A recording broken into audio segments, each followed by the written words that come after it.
The exhibition is called Heavenly Bodies, Fashion and the Catholic Imagination. It's the largest exhibition that the Costume Institute has undertaken. It's in two sites, the Met Fifth Avenue and the Met Cloisters. The exhibition is about forging relationships between fashion and specific religious artworks within the Metropolitan Museum of Art. The exhibition, in a way, has been planned almost like a procession.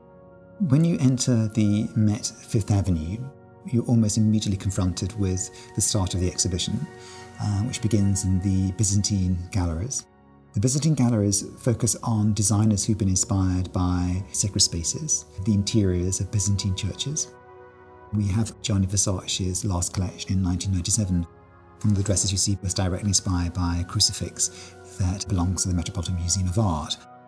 It's a series of dresses that almost mirror chainmail, reflective of the micro-mosaics within Ravenna Cathedral. They morph from evening gowns into the finale, a wedding dress with a crucifix embroidered onto it. The Dolce & Gabbana collection was inspired by the mosaics at Monreale Cathedral. The designers entirely embroidered them in paillettes. So the paillettes have this extraordinary sort of shimmer that are intended to reflect the tile work within Byzantine cathedrals. There's a small section, the Byzantine crypt, which also looks at Versace, who was inspired by particular icons from Ravenna Cathedral.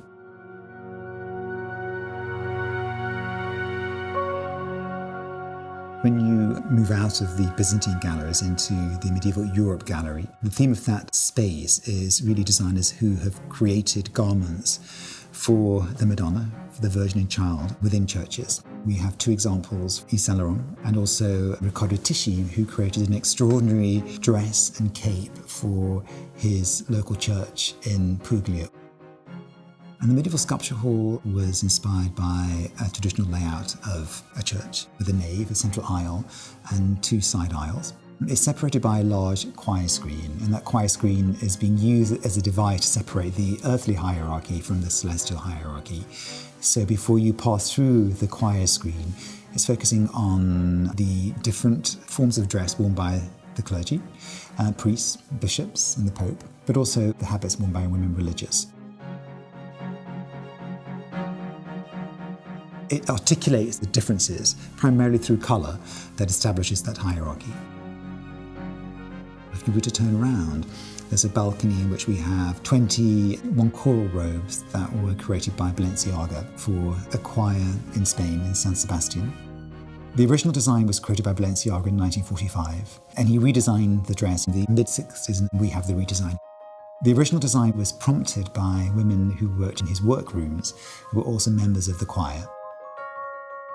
And there is this one collection that Thierry Mugler created called The Winter of Angels in the mid-80s, based on the Archangel Gabriel, including a gold dress that has 3-foot span wings sprayed and painted gold. And then you enter the treasury, and in the treasury are pieces that, again, relate directly to some of the artworks there, including rosary beads, which was the sort of accessory par excellence of the Gothic subculture. As you walk through the choir screen, you enter the celestial hierarchy with designers who've been inspired by the cult of the Virgin Mary. We have an extraordinary wedding dress by Christian Lacroix, and that was inspired by a processional Madonna.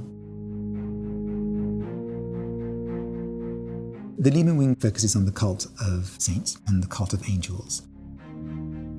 Some of the earliest examples in the exhibition are on display there, including two dresses by Jean Lanvin, one that belongs to the Metropolitan Museum of Art that dates from 1939, that was directly inspired by the angels depicted in Fra Angelico's paintings, the blue in particular, which became known as the Lanvin blue, and it was a specific dye that she developed, and also a suite of dresses that were designed by the American designers Rodarte, and they were directly inspired by Fra Angelico's frescoes at San Marco.